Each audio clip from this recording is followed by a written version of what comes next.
31 दिसंबर की रात थी और शहर के हर कोने में नए साल का जश्न मनाने की तैयारी चल रही थी। लोग पार्टी कर रहे थे, फायरवर्क्स हो रहे थे और हर चेहरे पर खुशियां थीं। लेकिन समीर के लिए ये रात कुछ अलग थी। समीर और उसकी दोस्त माया दोनों ने तय किया था कि वे इस नए साल को एक अलग अंदाज में मनाएंगे। दोनों का मन था कि इस बार किसी सुनसान जगह पर जाएं, ताकि असली रोमांच का अनुभव हो सके। उन्होंने एक पुराने वीरान हवेली के पास जाने का प्लान बनाया। हवेली, जो कभी किसी अमीर परिवार का घर हुआ करता था, अब खंडहर में तब्दील हो चुका था। आसपास कोई नहीं रहता था और सिर्फ कुछ स्थानीय लोग इस बारे में फुसफुसाते रहते थे। लेकिन समीर और माया को इस डरावनी जगह पर जाने का काफी उत्साह था।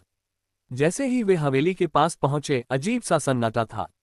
हवेली की खिड़कियां टूट चुकी थीं और दरवाजे झूल रहे थे।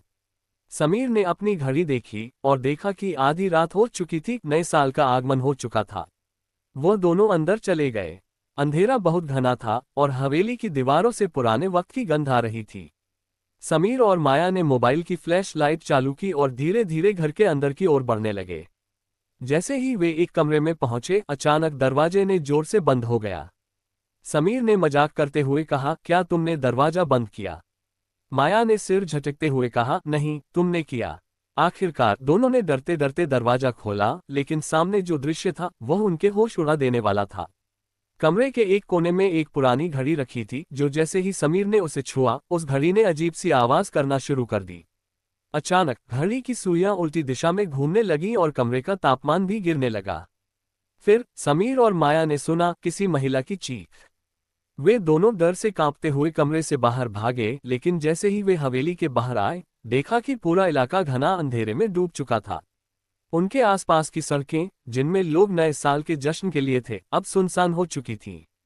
फिर अचानक माया ने कहा, समीर, वह महिला जो कमरे में थी, क्या तुमने उसे देखा? समीर ने उसे घबराकर देखा और जवाब दिया, नहीं, लेकिन वो आवाज। ये हवेली हमें कुछ और नहीं बल्कि उस पुरानी कहानी को याद दिला रही है। कुछ ही पल में घड़ी की आवाज फिर से गूंजने लगी और हवेली के दरवाजे बंद हो गए। वे दोनों तेजी से गाड़ी की ओर भागे, लेकिन जैसे ही समीर ने इंजन चालू किया, गाड़ी ने स्टार्ट होने का नाम नहीं लिया। तभी उन्होंने देखा कि एक खौफनाक चेहरा उनके पीछे खड़ा था, वह महिला जिसके चेहरे पर दर्द और गुस्से की मिश्रित भावनाएं थीं। समीर और माया दोनों ने एक दूसरे को देखा और समझ गए कि इस हवेली के रहस्यों का अब कोई हल नहीं था, और वे कभी भी इस खौफनाक जगह को नहीं भूल पाएंगे, क्योंकि नए साल की रात ने उन्हें सिखा दिया था कि कुछ जश्न और कुछ जगहें कभी खुशियां नहीं दे सकती।